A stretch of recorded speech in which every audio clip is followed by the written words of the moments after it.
दिंडी चालली. ती दिंडी दिंडीच होती. काही काही दिंड्यांना दिंड्या म्हणताना पण लाज वाटते. त्याच्यात हलकी वाजती, बया नाचत्या. मी पाहतो ना, सोहळ्यात जातो ना, मला चालायला काही त्रास नाही, त्याच्यामुळे मी चालत असताना बघतो ना काही मस्तळलेली दिंडी मालक, त्याच्यामध्ये डफडं वाजत. डफडं सूत्र ऐका. काशीतल्या मालकानी वारकरी संप्रदायात आरक्षित केलेलं वाद्य पकवाज आहे. या पवित्र भारत देशातला, महाराष्ट्राच्या मातीतला टोकाला गेलेला मृदंगाचार्य असे 200 एका बाजूला बसवान, एकच हलकी एका बाजूला ठेवा. 200 पकवादाची माती करते ती. म्हणून संप्रदायात तिला मान्यता नाही.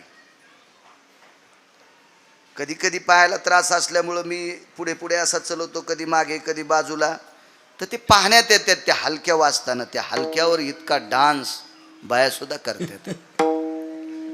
त्या हलकीवर दिंडीत नाचणाऱ्या माणसांना बायांना कोणत्या नरकात टाकावं, मला वाटतं यम सुद्धा विचार करीत असेल. त्याच्यासाठी एक स्वतंत्र नरक तयार करायचा. कशाला दिंडी म्हणायचं? त्या दिंडीतला एक क्षण सुद्धा अधिकारी लोक वाया जाऊ देत नाहीत. बघा काही काहींच्या दिंड्या अशा, त्या दिंडीच्या कडेनं रुमाल बांधून चलत असताना असं वाटतंय आकाश सुद्धा हलायलंय. इतका त्या टाळांचा कुळघुळाट, ते त्यांचे स्वर, ते अभंगाच्या पडलेल्या त्या शेन्स, त्याच्या त्या गोडशा अशा लहरी, त्या लहरीनं आकाश दुमदुमून जातं. ते निष्ठावंत वारकऱ्यांच्या दिंड्या. अशी एक निष्ठावंत वारकऱ्याची दिंडी चालली. आणि ती दिंडी गावाच्या कडेनं जात असताना गावाच्या कडेला एक केर टाकायचं ठिकाण, त्याला आपण उकांडा, उकिरडा, शुद्ध भाषेत उकिरडा, आडनाव नाही बरं, तुम्ही उकिरडे येत, उकिरडा किंवा उकांडा असं म्हणतो आपण. असा आहे. त्या उकंड्यावर बाबासाहेब पाटील केर टाकण्यासाठी या महाराष्ट्रातली 3 दिवसापूर्वी लग्न झालेली पोरगी गेली. सात्विक होती ती भोजेकर महाराज, तात्विक होती, सदाचारी होती, पुण्यशील होती. आताची पोरगी 3ऱ्या दिवशी पुंजा टाकायला उकंड्यावर जाईल, आणि तिला जर धाडलं तर ती बिना एसटीनच माहेरात जाईल. मला नाही राहायचं म्हणेन, मला 3ऱ्या दिवशी पुंजा टाकायला लावलाय. हो, तुला बाजावर बसून तुझी सासू आरती करीन. तुझी सात्विक घरातली मुलगी, काय त्यांचा महिमा सांगतोय. या समाधीतल्या साध्वी आसरा मातांचा महिमा किती मोठा याच्यावर बोलतोय. कसं होतं, ज्याच्या गावाला गंगा त्याच्या गुड घ्यायला सांगा. महाराष्ट्रातल्या लोकांना ही अधिकारी लोक गेल्यावर कळतात, आधी कळत नाहीत. ही शोकांतिक आहे. विठाला विठाला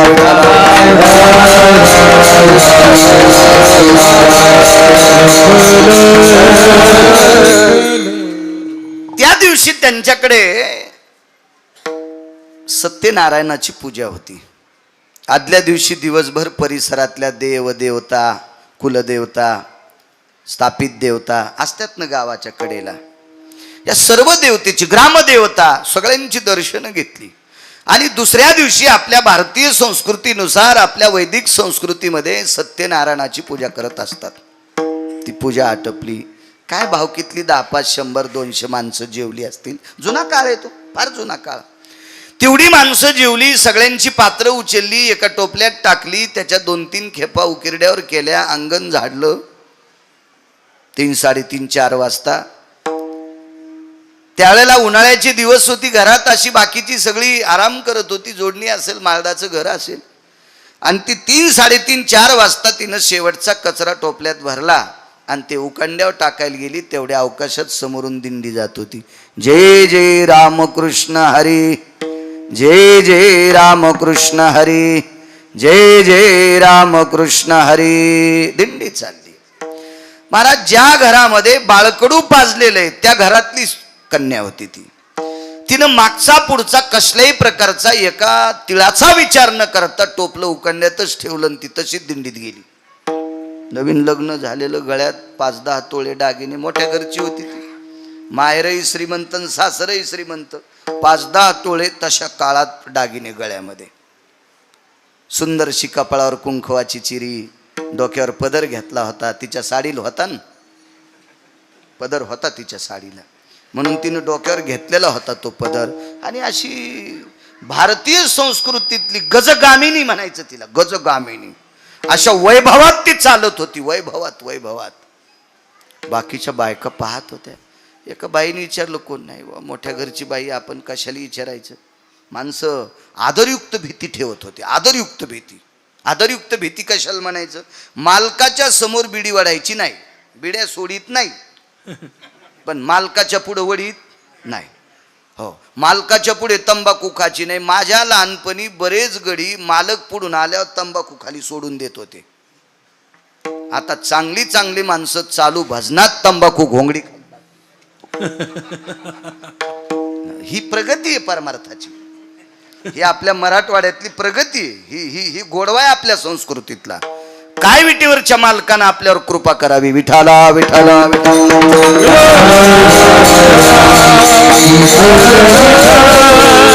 पूर्ण दिवस गेले, परत आली. महिना श्रावण होता बरं भोजेकर महाराज. श्रावण मास होता, श्रावण मास. आणि त्या श्रावण मासात मी अगोदर बोलून गेलो तुम्हाला, उन्हाळा, पण माफी मागतोय, महिना श्रावणातला होता. दिंडीच्या बाबतीत चौकशी आतापर्यंत मला त्याची माहिती मिळाली नाही, त्याच्याकरता सांगणार नाही. जे गोष्ट माहीत नाही का, बिना बुडाचं टोपलं कवरं का हालत असतं भास्करांना, त्याच्यामुळे टोपल्याला बुड असलं पाहिजे, बुड असलं पाहिजे. आपल्याला माहिती नाही, एखाद्याने विचारलं ती कोणाची दिंडी होती तर हवा निघणं, त्याच्यावर दिंडी होती इतकं माहिती. त्या दिंडीचे प्रमुख कोण होते, त्या दिंडीतले महाराज कोण होते. महाराज अशा पवित्र साधूच्या दिंडीत गेल्याच्या नंतर हिला एवढा अधिकार प्राप्त होतो, त्या अर्थी ते अधिकारी किती मोठे असतील. परत आले. श्रावणातला मास आहे, पवित्र मास. त्या मासात ते परत आले. घरी आल्याच्या नंतर एके दिवशी तिला एक संवेदना झाली की माझ्या पोटात बाळ आहे, माझ्या पोटात बाळ आहे, अशी संवेदना झाली.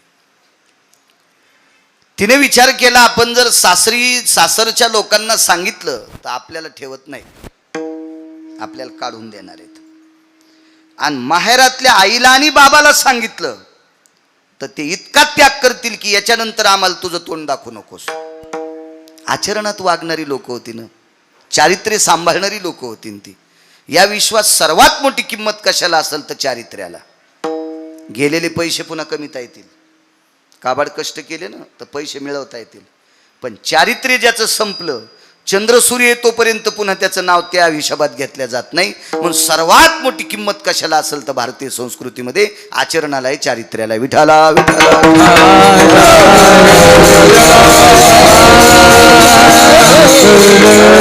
माळा किती मोठाल्या घातल्यास, गंध किती लावलास, माणसं दिसल्यावर रामकृष्ण हरी काय म्हणतो, काय डुलं तू भजनात, हे नाही सांगायचं.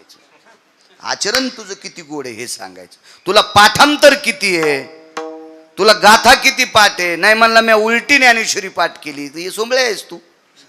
तुला कोण सांगितलं उलटी पाठ करायची. हा, आम्ही सोयीशी वाचून आमच्या स्वप्नात देव नाही, आणि तुला उलटी वाचिल्यावर कोण कोण भेटणार आहे. नालायकपणाचं टोकेने. विठाला विठाला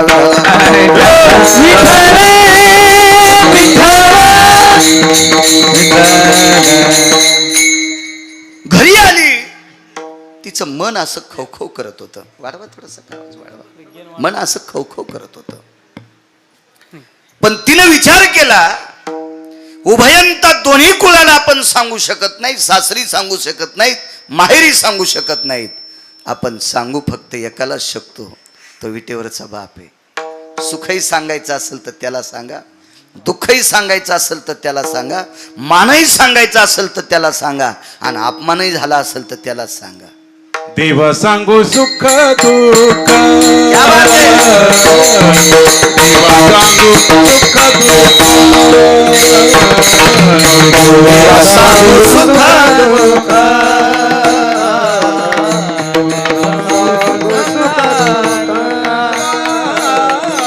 देवा सांगू सुख दुःख, देवा सांगू सुख दुःख, देवा सांगू सुख दुःख सांगू सुख दुःख हरी देवा निवारील भूक देवा निवारील भूक देवा सांगू सुख दुःख देवा सांगू सुख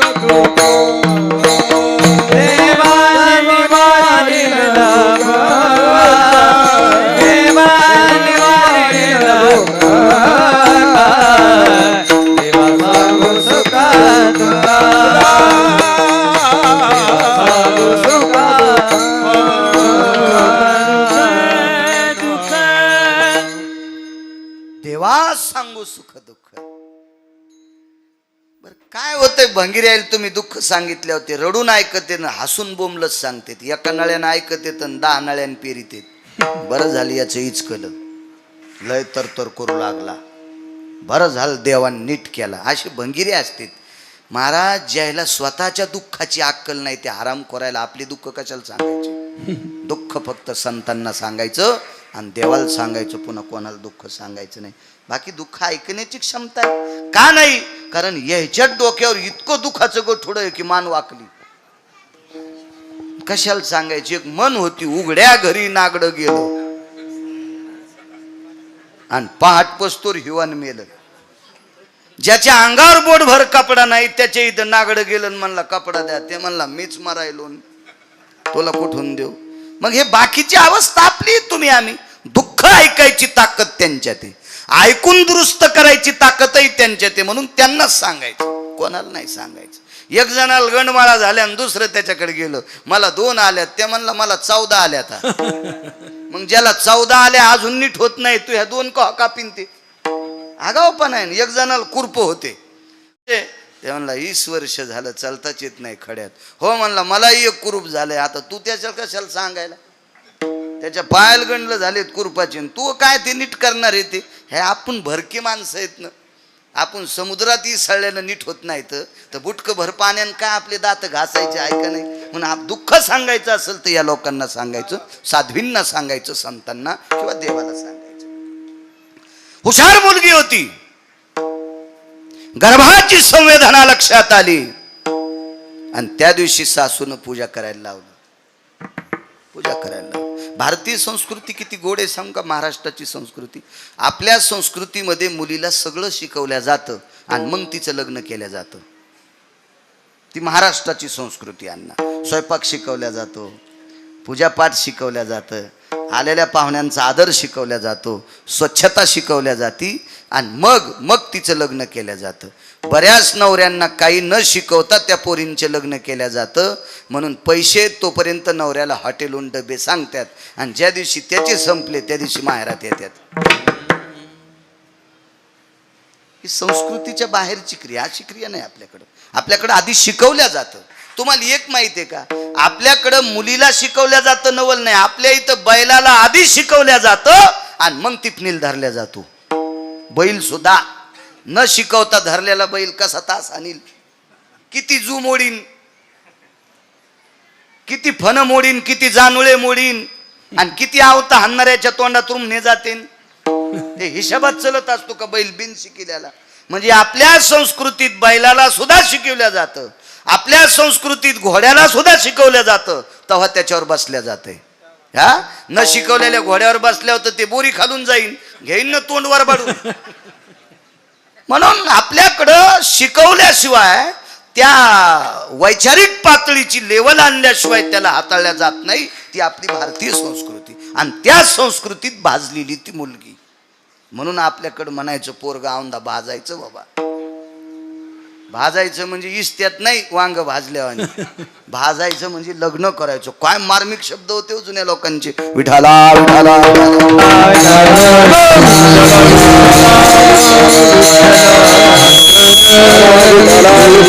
सर्व गुण संपन्न मुलगी, निष्ठावंत वारकऱ्याची कन्या. देवपूजेला बसल्याच्या नंतर पूजेमध्ये देव होता.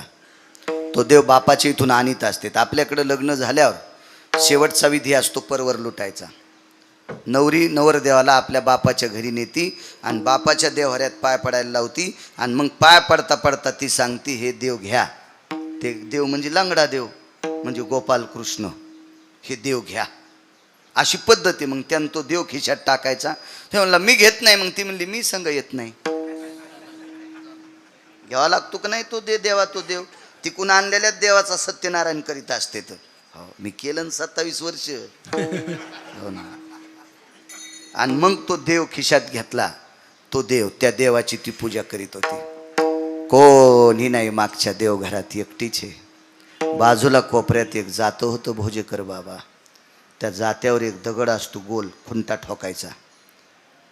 बाबासाहेब पाटील तर दगड घेतला तिनं हातात. तो हातात घेऊन दगड देवाच्या पुढं टेकला. देवाला लोणी ठेवलं, त्याच्यावर तुळशीचं पान ठेवलं. काय त्यांचा महिमा सांगतोय.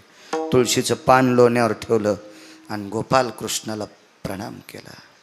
मालक, माझ्या माहेरात आत्तापर्यंत देवा तुझी पूजा करत होते रे. याच्याकरता तुझ्या पूजेची अस्मिता मला सुद्धा आहे. पण एक विचारते रे देवा, बापानं ज्याच्यासोबत लग्न लावून दिलंय त्याचा अजून शारीरिक संग नाही. वारीत गेल्याच्या नंतर जी माणसं पाहिली, मोठी माणसं पाहिली त्यांना बाप म्हणाले आणि कमी वयाची पाहिली त्यांना जिजा भाऊ म्हणाले. मग पुरुषाचा संग मला नाही. मग माझ्या पोटात गर्भ कसा? देवा ही माहेरी सांगितलं तर आचरणातली लोक आहे. माझी आई देहत्याग करील, माझे बाबा प्राण सोडतील आणि सासरी जर सांगितलं तर ते मला हाकलून देतील. हे जगिन्य वाढन बरं देवा. मग मी तुला निमूटपणे विचारते, सुखही तुलाच सांगावं, दुःखही तुलाच सांगावं. आमच्या परंपरेतली सगळी जे ही धुरा आहे का देवा, ही तुला वाहिलेली आहे. वाहू हा संसार, हा हे सगळं तुला अर्पण केलंय. पण सांग ना देवा, कोणाचा गर्भ आहे? महाराज, धातूची मूर्ती बोलत असते का?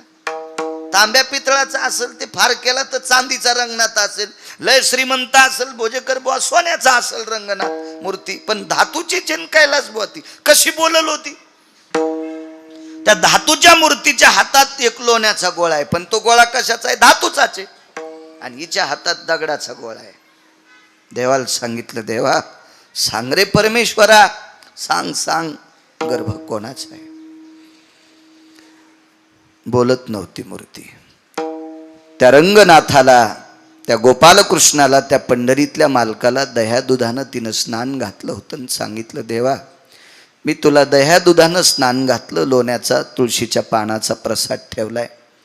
पण आता मी तुला प्रसाद देणार माझ्या अशुद्धाचा. अशुद्ध म्हणजे रक्त. मला सांग गर्भ कोणाचा आहे? नाही तर तुझ्या समोर हा पाषाण मी माझ्या डोक्यात घालून तुला रक्तस्नान घालते. तात्काळ मूर्ती प्रगट झाली. प्रगट झाली मूर्ती. चतुर्भुज नारायण आहे. पायावर डोकं ठेवलं, वटी पसरली. सांग देवा गर्भ कोणाचा आहे? पर्याय आहे देवा. माहेरी सांगितलं पर्याय नाही, सासरी सांगितलं पर्याय नाही, पाताचा पर्याय आहे. त्याला गर्भपात म्हणतात. पण हे जर पाप मी केलं तर चंद्र सूर्य येतोपर्यंत माझं नाव गढूळ राहीन, घाणेरडं राहीन, कलंकित राहील. म्हणून या निष्पाप बालकाची मी हत्या करणार नाही. आहे पर्याय, पण तो चुकीचा पर्याय आणि तो संप्रदायात मोडत नाही. मग सांग देवा, हे तिन्ही पर्याय जर माझ्यासमोर मला अवगत नाहीत, मला ते प्राप्त करता येत नाहीत, त्याच्यापासून मला फायदा नाही आणि मला ते सहन होत नाही. सांग, करू देह त्याग तुझ्या पुढे? ठस ठस ठस ठस देव रडत होता. रडत होते प्रभू, रडत होते. महाराज व्याकुळ होऊन गदगदलेलं अंतकरण देवाचं पाहिल्याच्या नंतर तिनं स्वतःच्या पदरानं देवाचे डोळे पुसले. गोपाल कृष्णाचे, पंढरीतल्या मालकाचे डोळे पुसले. देवा रडणं हे माझ्या प्रश्नाचं उत्तर नाहीये. रडणं हे माझ्या प्रश्नाचं उत्तर नाही. मला माझं उत्तर मला पोषक द्या. डोळे पुसल्यावर देवाचं रडणं थांबलं आणि व्याकुळ होऊन ही रडत होती. देवा पवित्र कुळातली रे, देवा आतापर्यंत मला फुलासारखं या कुळातल्या लोकांनी या 5-10 दिवस सांभाळले रे, का रे देवा अपराधा, सांग ना देवा. जगाच्या मालकानं स्वतःच्या पितंबराच्या कोपऱ्यानं तिचे डोळे पुसले. तिचं नाव होतं सखूबाई. जसं या अधिष्ठानाच्या माऊलीचं नाव आहे आसरा माता, तसं त्या माऊलीचं नाव होतं सखूबाई. डोळे पुसले भोजेकर बाबा. जगाचा मालक खाली बसला आणि सांगितलं, सखू सासूरवाशिनी होशीस. पारतंत्र्यातलं जीवन होतं. एक मर्यादित कवच असतं तारुण्यामध्ये. बाल्य रक्षंती पिता, तारुण्य रक्षंती भ्राता, वार्धक्ये रक्षंती पुत्र, नैव नैव स्त्री स्वतंत्रता. बालपणात आई वडिलाचा धाका असावा, तरुणपणात आपल्या पतीचं कवच असावा, आणि 90 वर्षाची म्हातारी असेल तरी मुलांचं कवच असावा. वार्धक्ये रक्षंती पुत्र, नैवम गिरगावकर लिखितम. आणि हे सखू, या सगळ्या गोष्टीची तू पायमल्ली केलीस. भगवान म्हणले, हे म्हणण्यापेक्षा तुझ्या उद्याच्या भवितव्याचा विचार न करता धाडस केलंस आणि तू माझ्या दर्शनाकरता आलीस ग. पण मला तुझ्या माहेरातल्या लोकांची किंवा आली ग. एका पवित्र कुळातली मुलगी आहेस, तिकडच्या लोकांचं जगिन्य होऊ नये, अपमानाचा डोंगर वाढ होऊ नये, याच्याकरता तू वारीत आल्याच्या नंतर तुझ्या घरची सगळी कामं मी तुझ्या रूपात मी केली. महाराज, ती सखूबाई होती. सखूबाई तिनं सांगितलं, देवा तू साडी नेसला असशील, काही नवल नाही. सारवण केला असेल, काही नवल नाही. सडा टाकला असेल, काही नवल नाही. स्वयंपाक केला असेल, काही नवल नाही. शेण काढला असेल, नवल नाही. केर टाकला असेल, काही नवल नाही. याच्या मागं लोकांचं करीत आलाच ना. चोखोबारायचे मेलेली जनावरं ओरडेस, गोरोबा काकाचा चिखल तुडीलास, नरहरी महाराजाचा गडू फुंकू लागलास, सावता बाबाला खुरपू लागलास. हे खूप काम, अर्जुनाची घोडी धुतलीस, हे खूप काम केलेस ना रे देवा. काय नवलाची गोष्ट आहे. फक्त साडी नेसून केले काय, मला याचं वाटत नाही. माझं एकच प्रश्न आहे की माझ्या पोटातलं गर्भ कोणाचा. आता डबडबलं अंतकरण. आणि भगवंतानं सांगितलं, सखू एके दिवशी तुझ्या मालकाला कामना उत्पन्न झाली आणि ती तृप्त करण्यासाठी त्याच्या शेजेवर संग केला. कोणी केला संग? देवान महाराज श्रुतीनं प्रश्न केला. हागा पुरुषा गर्भाशय, पुरुषाला गर्भाची पिशवी कसं शक्य आहे महाराज? श्रुती प्रश्न करते देवाला. श्रुती प्रश्न करते. श्रुती भगवंतानं श्रुतीला सांगितलं, श्रुती या प्रश्नाचं उत्तर तुला पुन्हा देईल, पण हिचं मिटू दे ना. मिटू दे. श्रुतीनं स्वतःचा प्रश्न चुरगाळून टाकला. आणि श्रुती यावेळच्या विचार करत होती की जगाचा बाप आहे, वृक्षाचे पान हाले ज्याची सत्ता. झाडाचं पान ज्याच्या सत्तेशिवाय हालत नाही त्याला जगाचा बाप म्हणतात. आणि एवढ्या मोठ्या टोकाचा जगाचा बाप असताना इथं कोण्याही माणसाला 10 लाख रुपये दिले तर कृष्णबुवा साडी नेसून संभाजीनगर जिल्ह्यात फिरंग का एखादा माणूस इथं बसलेला. 10 लाख रुपये माझ्याकडे तर नाही, तर मी भीक मागून देईल. आपल्याकडे एवढे पैसे कुठून आले? मी भीक मागल पण त्याला 10 लाख रुपये देईल. करा हातवरी. फिरतो माणूस नाही. जगाचा बाप नुसती साडी नेसला नाही, बाई होऊन पुढच्याचं काम तृप्त केला. महाराज श्रुती वेडी झाली. काय देवानं इतक्या खालच्या दर्जाचं काम केलं असेल. ती म्हणते मी याचा विचारच करत नाही, पण हिचं जीवन सांभाळण्यासाठी केलंय. सखूबाईचं जीवन सांभाळण्यासाठी केलंय. त्या अर्थी हिचा अधिकार किती मोठा असेल. सखूबाईचं जीवन सांभाळण्यासाठी, तिचं पावित्र्य सांभाळण्यासाठी, तिचं जगिन्य होऊ नये, तिचा अपमान होऊ नये, विश्वात तिची कसल्याही प्रकारची नामुष्की होऊ नये, याच्याकरता हिच्याकरता देव इतका खाली आलाय. हिची पावर काय असावा? तर श्रुतीशास्त्राला संत वाङ्मयातल्या काही लोकांनी सांगितलं, हे श्रुती माते, विश्वाच्या मालकाला संत इतके आवडतात, प्राणाई परोते. प्राणापेक्षा विश्वाच्या मालकालाही संत आवडतात आणि त्या संतांसाठी इतक्या खालच्या स्तराचं काम करतो. या महाराष्ट्राच्या मातीतल्या सखुबाई नावाच्या साध्वीचा जर हा दर्जा, तर माझ्या साध्वी आसरा मातांचा किती मोठा दर्जा.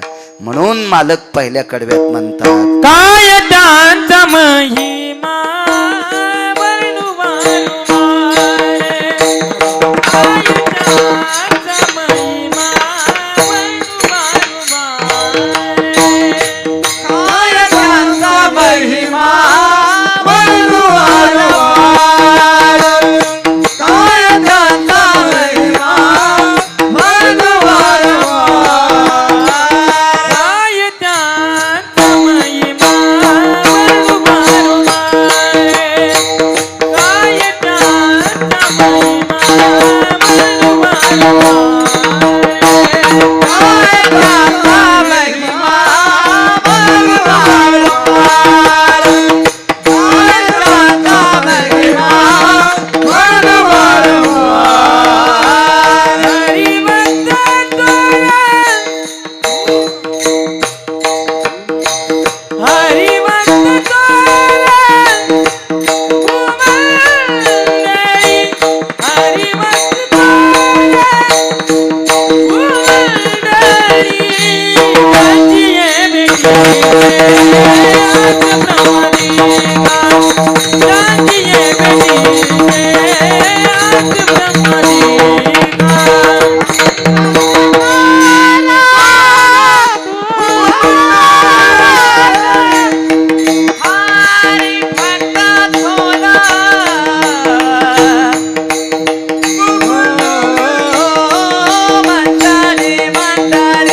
गांजिये बेटी आज ब्रह्मदेवा. गांजिये बेटी आज ब्रह्मदेवा.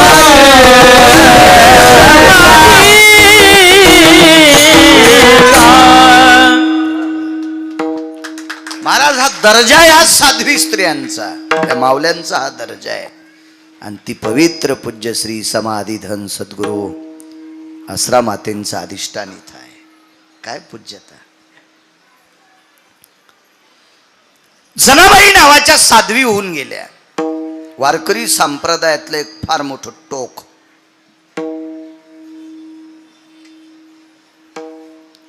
महाराज विश्वाच्या मालकानं भ्यावं. विश्वाच्या मालकानं.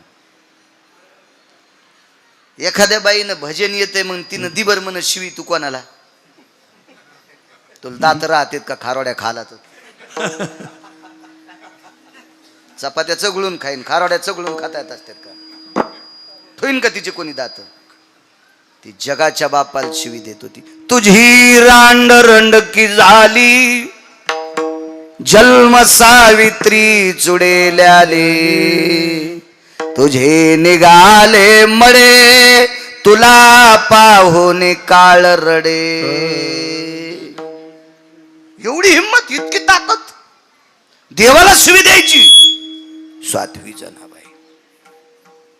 बरं काय होतं घरी. देवाला जीव घालण्यासाठी 5-25 गायी तरी जनाबाईकडे होत्या का. 5-50 एकर तरी त्याच्यातल्या गहू ज्वारीचा नैवेद्य करील नाही. ह्याच दुसऱ्याच्या इथं खाला.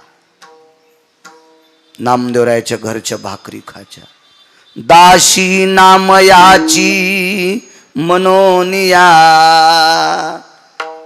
अनन्य साधारण महत्व आहे महाराष्ट्राच्या मातीमध्ये पवित्र स्त्रियांना. अनन्य साधारण महत्व. काय दर्जा आहे साध्वींचा. या गावातली एक न एक माऊली आपल्या सासरून माहेरी आज येते. कधी कधी दिवाळीला येता येत नाही, लक्ष्मीपूजन सोडून येता येत नाही. पण या पुण्यतिथीच्या दिवशी समाधीवर डोकं ठेवण्यासाठी पंचक्रोशीतले गावातली सगळी जणी येतात. काय दर्जा आहे, काय अधिकार आहे. इतकी सामान्य परिस्थिती. आपलं जीवन सुव्यवस्थित राहावा याच्याकरता दामू शेट्टीच्या घरी, नामदेवरायाच्या घरी, राजाईच्या सानिध्यामध्ये, गोणाबाईच्या सानिध्यात आपलं जीवन फुलासारखं व्यतीत करणारी माऊली. त्या घरी काबाड कष्ट गौऱ्या याचण्यापासून काम करणारी स्त्री साध्वी जनाबाई. बर ज्या घरी राहत होत्या त्या घरी कोण्याच माणसाला बंध पांघरायला नव्हतं. बंध म्हणजे आता हे जर चादर असेल तर बंध म्हणायचं. भोजेकर महाराज याच्यातलं अर्ध फाळलेलं. कारण बंध पांघरण्यासाठी नव्हतंच तितकं पाटील साहेब, नव्हतंच. इतकी परिस्थिती नाजूक. या परिस्थितीमध्ये जगाच्या मालकानं त्या बाईला नाहू घालावं. नाहू, माझ्या जनीला नाही कोणी म्हणून देव घाली पाणी, किंवा डोई चोळी सारंग पाणी. जगाचा बाप डोकं चोळायचा, डोकं चोळायचा. वैकुंठवासी माधव महाराज मगर म्हणायचे, वापन काढायचा. आपली भाषा नाही पण त्यांची येते. आदरीव लोक परमार्थातले, त्यांचं वाक्य सांगतोय. पा इतकं देव काम करायचा. एके दिवशी जनाबाई झोपलेल्या आहेत आणि राजाबाईंच्या गोतातली एक पाहुणी आली. म्हणजे नामदेवरायाच्या सासरवाडीतून एक पाहुणी आली. आता पांघरायला तिला काय द्यायचं, हिवाळ्यातले दिवस होते. काय द्यावं पांघरायला म्हणून जनाबाईनं सांगितलं, मला दिलेली जी वाकळ आहे ती पाहुणी पांघरेल. कडकड हिवाळ्याचे दिवस होते, कडकड हिवाळ्याचे दिवस.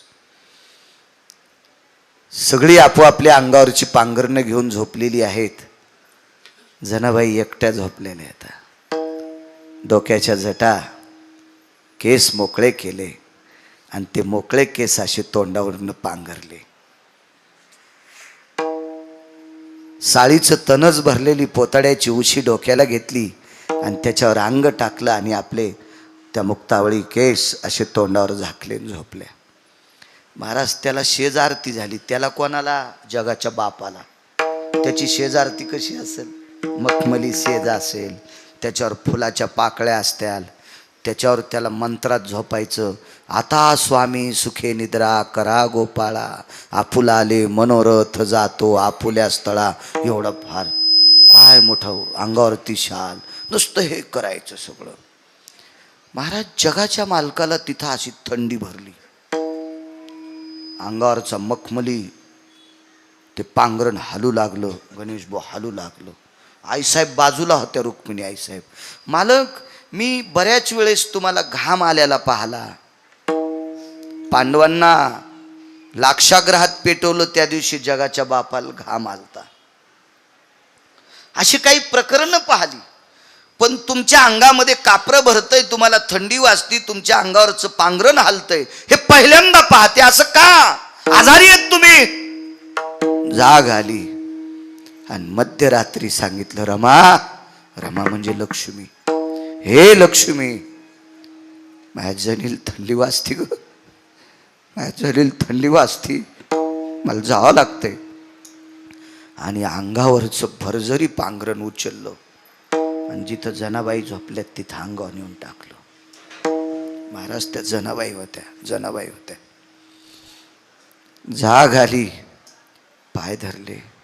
माय बापा, मला पांघरण घालण्यासाठी आलास? नको रे. ज्या घरातली मायबाप मला 2 टायमाच्या भाकरी देतेत ते गोदडे पांघरायलेत आणि मी मखमली कपडा नाही पांघरणार. पण दृष्टांत संपला. जगाच्या बापानी रात्री स्वतःची पर्वा न करता तिच्या अंगावर पांघरून टाकावा. त्या जनाबाईचा अधिकार किती मोठा असेल, काय दर्जा असेल माझ्या आश्रमातेचा, या पवित्र समाधीधन माऊलींचा काय दर्जा असेल, काय माझ्या जनाबाईंचा दर्जा भक्तिसूत्रातला. जगाच्या बापानी पांघरणाची व्यवस्था करावा इतकं टोक ह्या साध्वींचं आहे. म्हणून मालक पहिल्या कडव्यात म्हणतात, काय त्यांचा महिमा बनवान वार, काय त्यांचा महिमा बनवान त्यांचा महिमा बनवान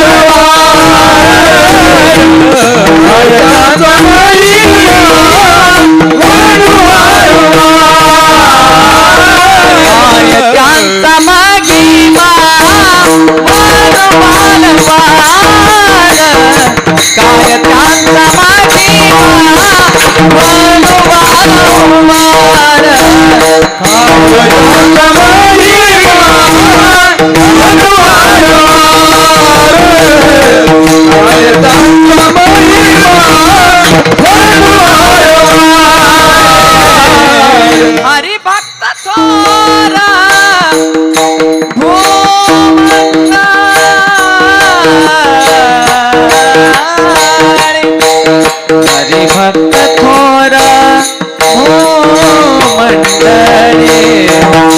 हरे भक्त थोर हो मंडळे त्यांची ये भेटे आता ब्रह्मादिका त्यांची ये भेटे आता ब्रह्मादिका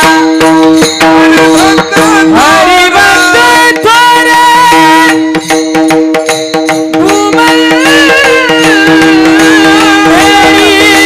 हरी भक्त थोर त्यांची ये भेटे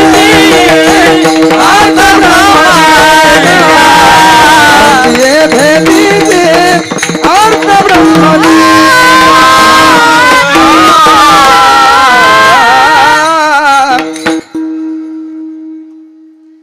बारा वाजले जिजा, ऐका ना, 12 वाजले. जाऊ द्या, साध्वीची सेवा आहे, जरशी शिल्लक करतो. येरी तरी भंगिऱ्याच्या वाढदिवसात चिठ्ठ्या देतेच, वाढवा वाढवा वाढवा. त्या हराम खोरायला त्याच्या बायका कदरल्या आणि त्याच्या वाढदिवसाला आमचे कीर्तन भडवायचे.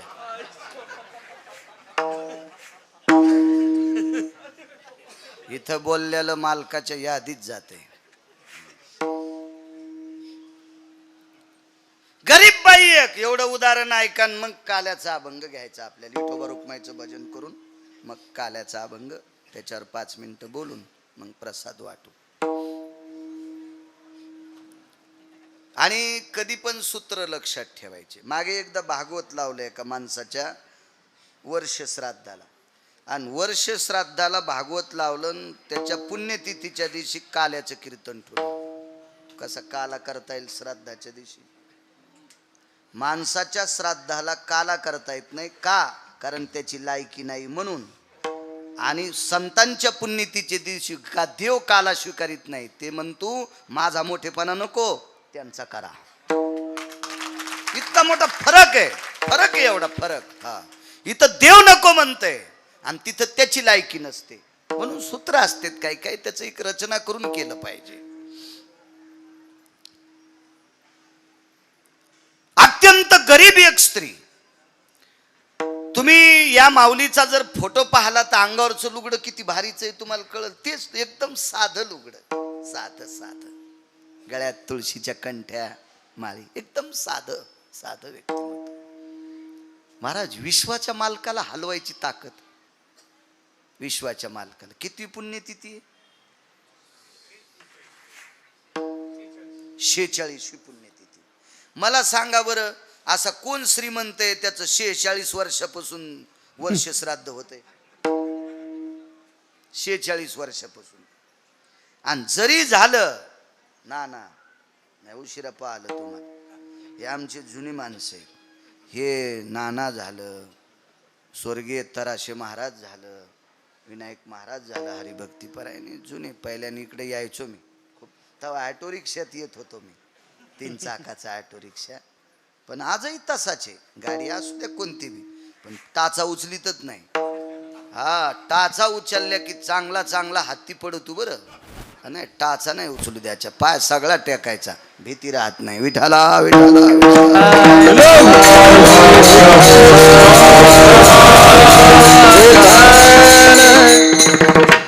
गरीब बाई, अत्यंत गरीब. गरीब बाई, अण्णा गरीब बाई. ती रोज देवाला नैवेद्य द्यायची, खिचडीचा नैवेद्य. खिचडी काय असेल बरं तिच्या खिचडीला? कधी जर तेल नसलं तर ती पातेलं ते मडकं गरम करायची आणि त्याच्यात पाणी टाकायची. ते चणकन वाजलं, पाण्याला चटका बसला आणि पाणी उकळलं की तांदूळ टाकायचे. फक्त मीठच त्याच्यात. मोहरी नाही, जिरं नाही, तेल नाही, हळद नाही, जायफळ नाही, कढीपत्ता नाही, काही नाही तिच्या खिचडीला. नुसतं मीठ आणि मिरचीचा तुकडा.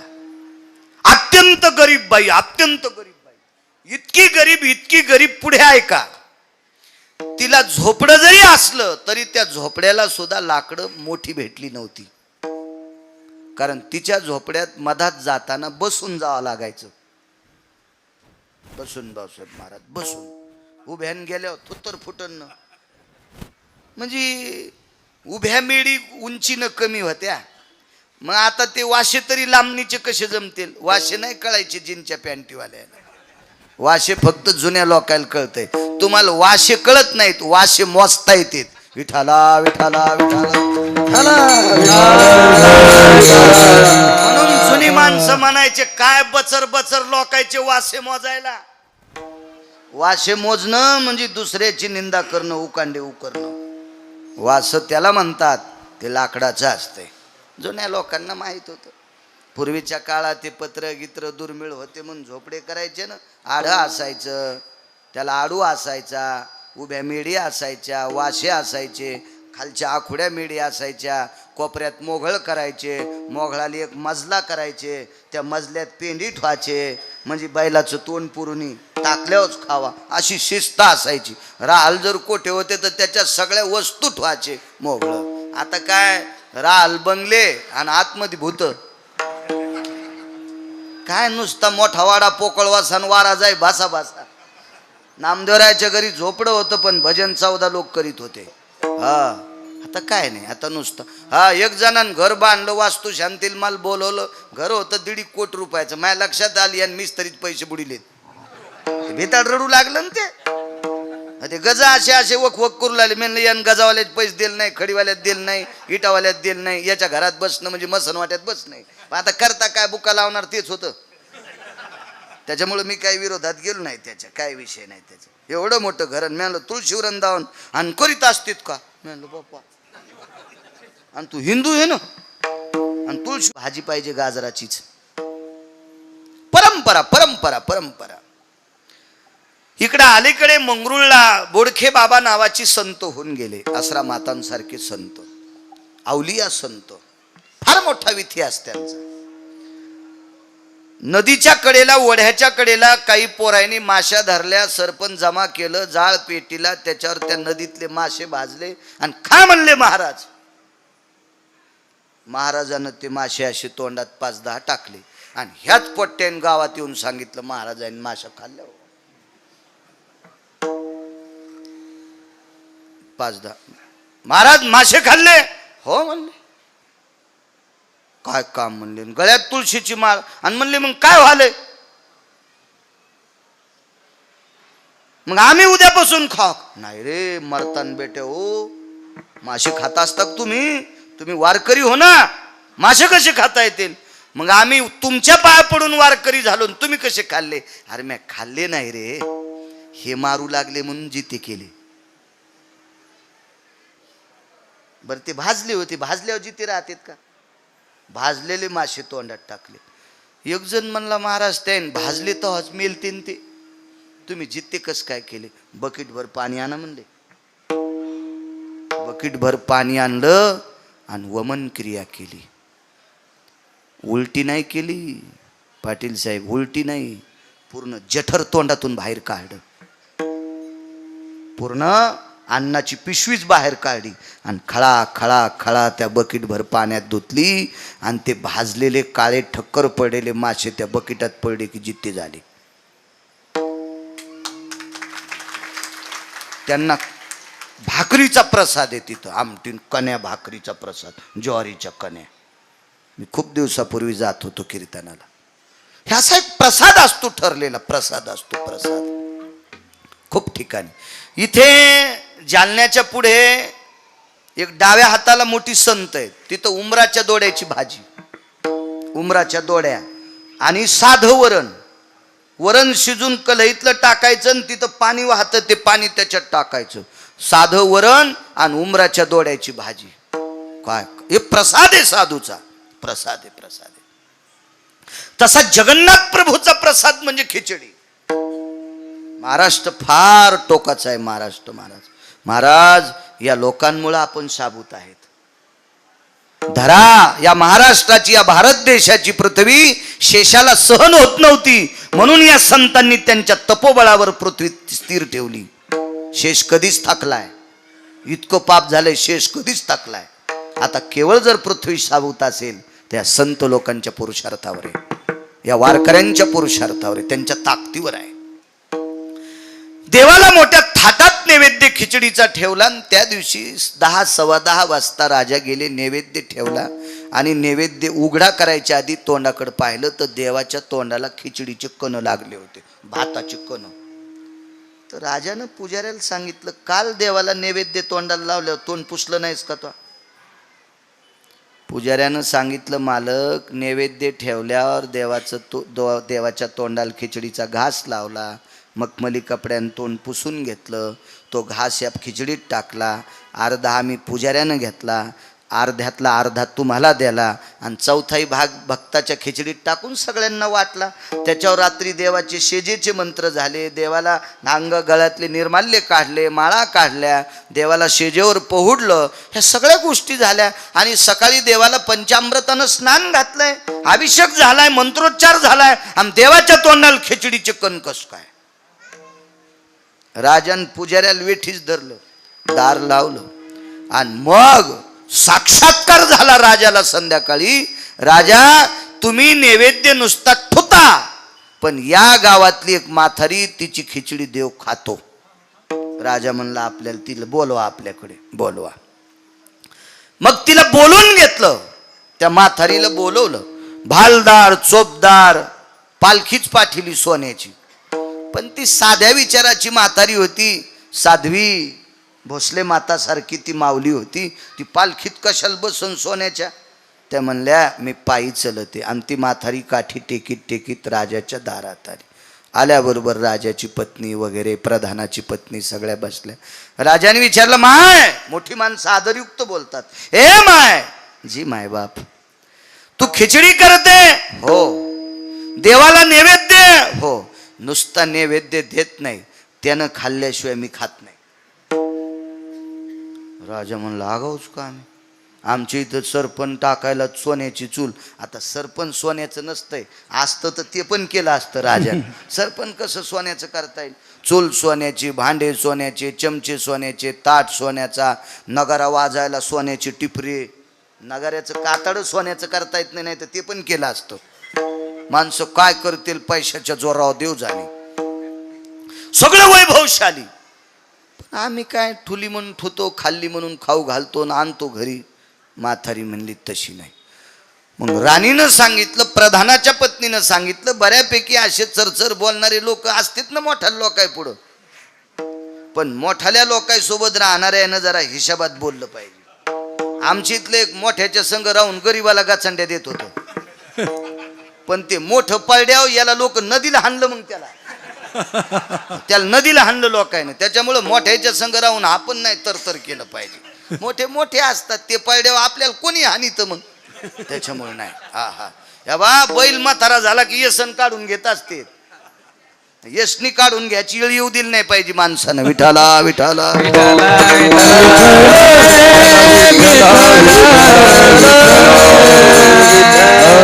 हुशारबाई सगळ्यांनी विचारलं, मग शिजाव खिचडी. ती म्हणली, तुमच्या इथं सोन्याची चूल आहे, सोन्याचं पातेल आहे, सोन्याचा चमचा आहे, हिच्यात टाकायला काय कोथिंबीर काय टाकायची, सोन्याची इळी आहे, सगळे तुमचे तांदूळ भारीचे येतं, पण तुमच्या इथं शिजलेली खिचडी जगन्नाथ खात नाही. राजाचं तर सगळं जीवन ढिलच. बसल्या बसल्याच काष्टा खोसू लागला. आपलं तर मातीतच गेलो म्हणे बापा. चला म्हणे, प्रधानजी, राजा, मंत्री, महामंत्री, सुमंत्री, राजाची महाराणी, प्रधानाची पत्नी, त्या म्हातारीचं घर गावाच्या कडेला. पण त्याच्यातला एक मंत्रिमंडळातला एक जरा लवचिक होता. तिथं गेल्यावर म्हणला, राजेसाहेब, म्हातारीच्या घरी जाताना मुकुट हातात घ्या, नाही वरच्या लाकडात अडकन, अपमान होईल तुमचा. बसून जावं लागत आहे, आणि बसून बी मुंडकं वाकून जावं लागत. नाही वाकिलं तर वरी मुकुट अडकण, आणि वाकिलं तर खाली पडन. राजा हुशार होता, गेले मधात, दाबून चोपून सगळे बसले. म्हातारीन चूल पेटिली. देव किती भारी. त्या दिवशी सरपण वल, सारे डोळे पुशीत होते, पण पाहायचंय ना देव खिचडी खातो खातो. खिचडी शिजली. शिजल्याच्या नंतर दारात तुळशीचं वृंदावन, आणि तुळशी वृंदावनापाशी खापराच्या गाडग्यात, आता गाडगं म्हणल्यावर खापराचं, पण आता लय लोक खापर वापरायले. तर गुळाचा चहा कोण पेत होते तुम्हाला गिरगावच्या बाळ्या शपथ आहे, इमानदारीने सांगा. 20-30 वर्षापूर्वी गुळाचा चहा कोण पेत? गरीब माणसं. आणि गुळाचा चहा एखाद्यान बऱ्यान पेल्या लोक म्हणले हे बेकार चोटे, गुळाचा चहा प्याले. हे सांगायलो 30-35 वर्षाचं. तुम्हाला पुन्हा एकदा मै शपथ आहे, आता गुळाचा चहा कोण प्याले? जयच्या इथं लय पाचोळा झाला का? ते प्याले ते गुळाचा चहा. हो, इथे गावरान गुळाचा चहा भेटन. त्या हॉटेलवाल्याला विचारा ऊस कुठं लावतेत. ते म्हणलं आपल्याला काय पतात नाही, ऊस दाखवा बरं. त्याने येळू दाखिला. मी म्हणलं ह्या येळून हाना ह्या सोंबळ्याला. येळूचा कुठं गुळ होत असतो रे सोंबळ्या. येळूतला आणि ऊसातला ज्याला फरक कळत नाही हे बिनाखली म्हणतोय हे गावरान गुळाचा चहा आहे. तो येळू मोडूस तर हाणायला पाहिजे भाडव्याला. लोकांच्या डोळ्यात माती टाकतो सोंबळ्या. सारी नाटकच. चला काय करायचं आपल्याला.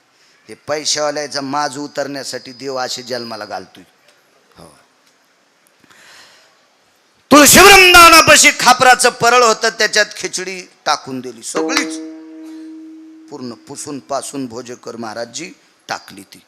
त्याच्यावर तुळशीचं पान ठेवलं, पाणी त्याच्यातला थोडासा घास त्याच्यातच उचलून ठेवला आणि पाणी फिरवलं. पाणी फिरवायला मातीचंच बुटकं. पाणी फिरवलं आणि डोळे झाकले आणि विनंती केली. रोज डोळे झाकून नुसती विनंती खिचडी खाय म्हणून करीत होती. तिला चुटचुट आवाज आला किंवा खिचडी हालिल्याचा आवाज आला की तिच्या लक्षात येत होतं देव आला. पण तिला वाटत होतं आज देव येतो का नाही काय माहीत. तिला माहीत होतं ना फुगिरायला देव भेटत नाही. आज सारे फुगीरच होती तिच्या भावताल बसलेली. फुगिरायला कसं भेटन? हा, देव भेटण्यासाठी हे वाकलं पाहिजे अंतःकरण. हो, माना तर कोणाच्या वाकत्यात येडिंग थोडीच झालेली. मानाला थोडीच येडिंग केली न वाकायला. वाकत असती ही चोंभाळेपणा असतो मान वाकीनं. पण हे वाकलं पाहिजे आणि हे ज्याचं वागतंय का अंतःकरण देव त्याला मानित असतो, कोणाला नाही मानित देव. नम्र झाला भूता तेने कोंडिले आनंदा. अहंकार गेला आणि तुका म्हणे देव झाला. नम्रतेशिवाय मानित नाही. म्हातारीन पदराची वटी केली 2-4 जाग्यावर छिद्र त्या लुगड्याला. भोसले माता सारखं लुगडं साध आणि त्या लुगड्याची जी वटी केली अशी पुढे आणि देवाला पसरली. देवा भीक मागते रे, आज माई परीक्षा आहे रे जगन्नाथा. हे माय बापा विश्वनाथा, माई परीक्षा आहे रे माय बापा. रोज खिचडी खातोस रे, आज खाय नाही यायच्या देखता. खोरा झाणला, हाताचा खोरा, हात दिसत नाही आणि खिचडीच्या पात्रात असा खोराच.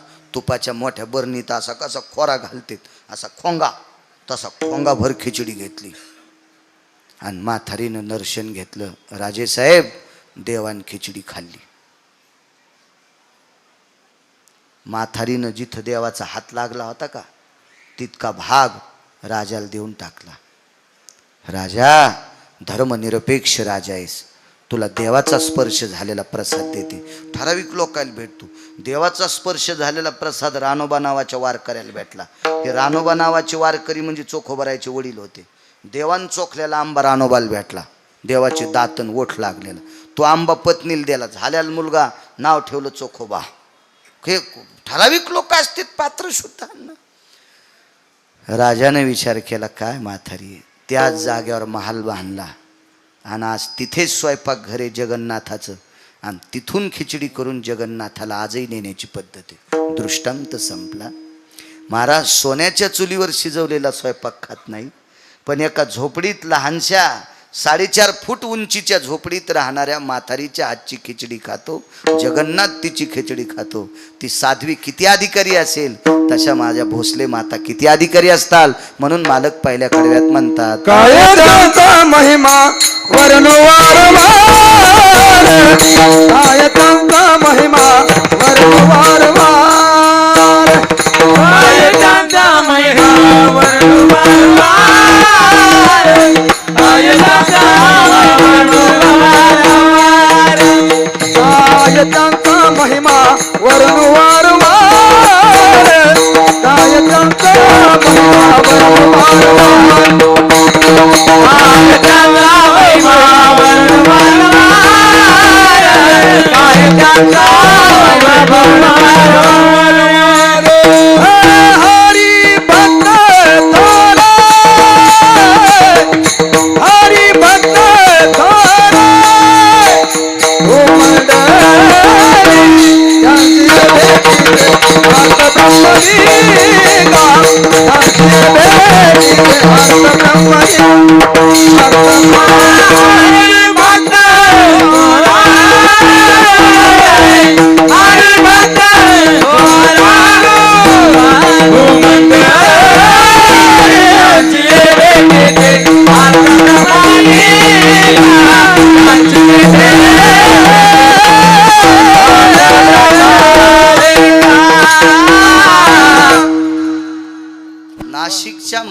पुण्याच्या मालेगावच्या पुढं कोपऱ्यावर, खानदेशच्या कोपऱ्यावर ढवळेवीर नावाचं गाव आहे. ढवळेवीर.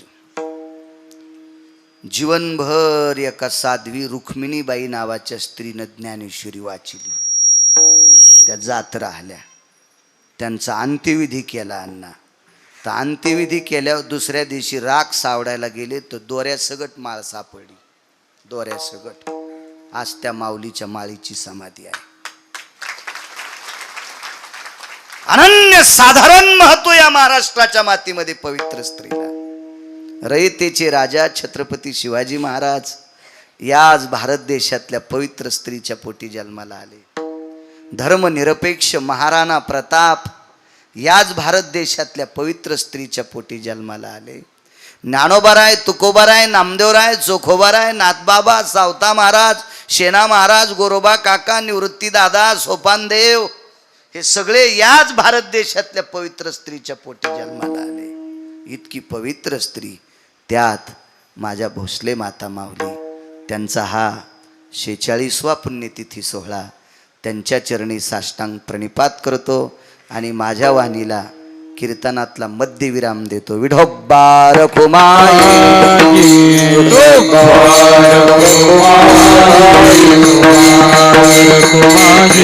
चला हार घालणारी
काल्याचा अभंग घेतो.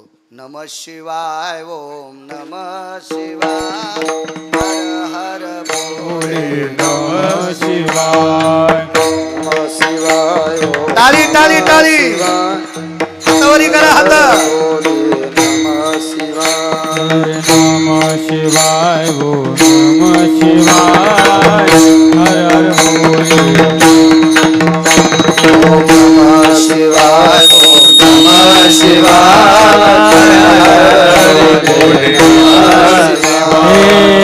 भोले, नमः शिवाय, हर हर भोले, नमः शिवाय, हर हर भोले, नमः शिवाय, हर हर भोले, नमः शिवाय, हरि हरि बोले नमः शिवाय, हर हर बोले नमः शिवाय, हर हर भोले नमः शिवाय,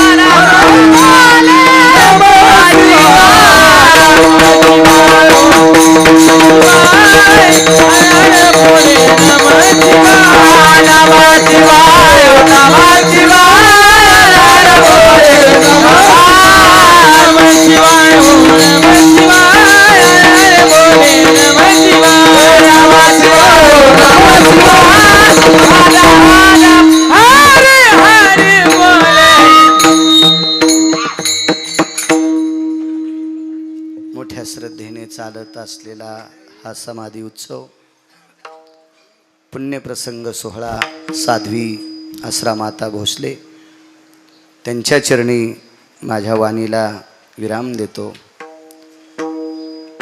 पवित्र श्रावण मास, या श्रावण मासामध्ये एका साध्वी माऊलीचा समाधी सोहळा, त्या सोहळ्यात आजचा काल्याचा प्रसाद मोठ्या श्रद्धेने मोठ्या अट्टहासाने भरत अण्णा घोडके यांनी केला. मला जिजा म्हणाले त्यांची फार इच्छा होती प्रसाद मला मिळावा आणि त्या प्रसादाला बाळू महाराजांचं कीर्तन असावं, असा त्यांची भावना. योगायोग मलाही येण्याचा आला. भरत अण्णा घोडके त्यांना कोटी कोटी धन्यवाद. अशा पवित्र श्रावण मासामध्ये एक अनन्यसाधारण महत्त्व आहे. माझ्या भगवान शिवजीचं या मासाला आधिपत्य आहे आणि या मासामध्ये एका पवित्र साध्वीच्या समाधी सोहळ्याच्या दिवशी तुम्ही प्रसाद केला. एवढ्या मोठ्या भक्तगणांना, वारकऱ्यांना तो प्रसाद मुखात जातो आणि त्या प्रसादासाठी नामचिंतन पुण्यपावन प्रसंग म्हणून या प्रसंगावर तुम्ही गोड अशा प्रकारचा तुमचा अर्थ अर्जन करून ती संपत्ती, सात्विक संपत्ती आध्यात्मिक क्षेत्रात खर्च केली. त्याबद्दल भरत अण्णा घोडके तुम्हाला पुनश्च कोटी कोटी धन्यवाद देतो. आणि काल्याचा अभंग घेऊ. कंठी धरिला कृष्ण म्हणे अवघा जनी प्रकाश, आला वाटू एकामेका वैष्णवनिका संभ्रमा, वाकुल्या ब्रह्मदिका उत्तम लोका दाखवू. आला वाटू एकामेका वैष्णवनिका संभ्रमा, हे तुका म्हणे हो मंडळी आम्ही बळे वीर गाडे. आला वाटू एकामेका वैष्णवनिका संभ्रमा, शंकरा जुळे होतो दिलाचे देवळे, वारे दोन्ही कडे मुख बसवून कडे. वाहतीच्या धारा धारे दोहीच्या गोबरा, वारे दोन्ही कडे मुख बसवून. तुका म्हण्या ते तुकानी कवने तुका, तुका म्हण्या ते तुकानी कवने तुका, वारे दोन्ही कडे मुख पसरून निघले. तुका म्हण्या ते तुकानी कवने तुका, वारे दोन्ही कडे मुख पसरून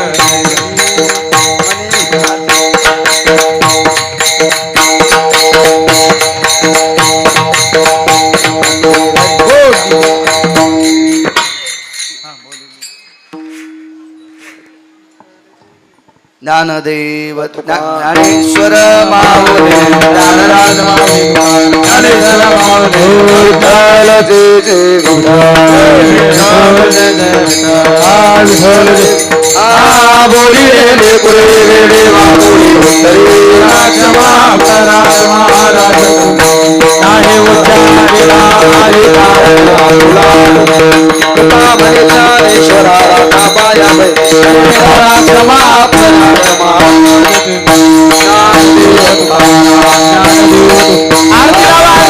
समाधान मना येते नाही सवारी कल्पने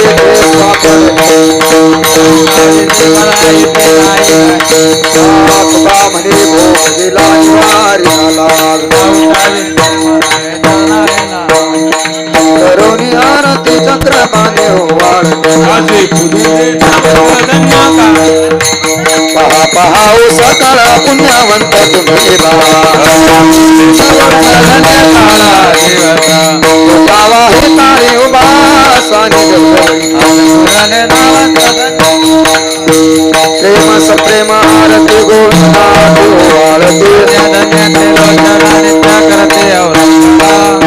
काळा प्रौढा आणि मुला वाळती ब्रह्मांड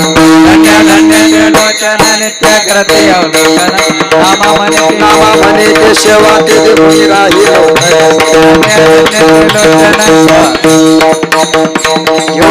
28 विठ्ठल भावा मान भले कांताले ब्रह्मा हरिया चली बाई नावतरी देव देव देवानंदा आई वल्लभ राई वल्लभ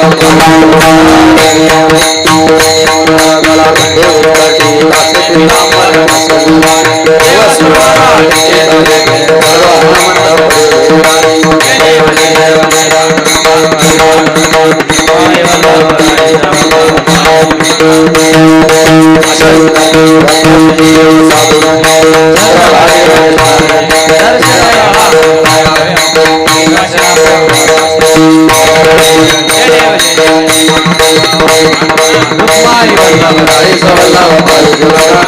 ज्ञान राजा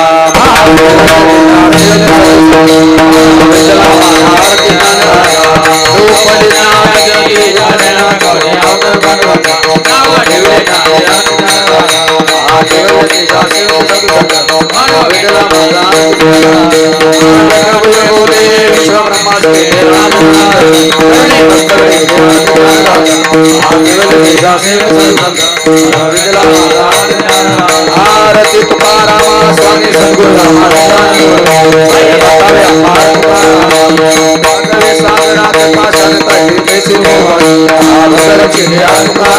स्वामी सद्गुरु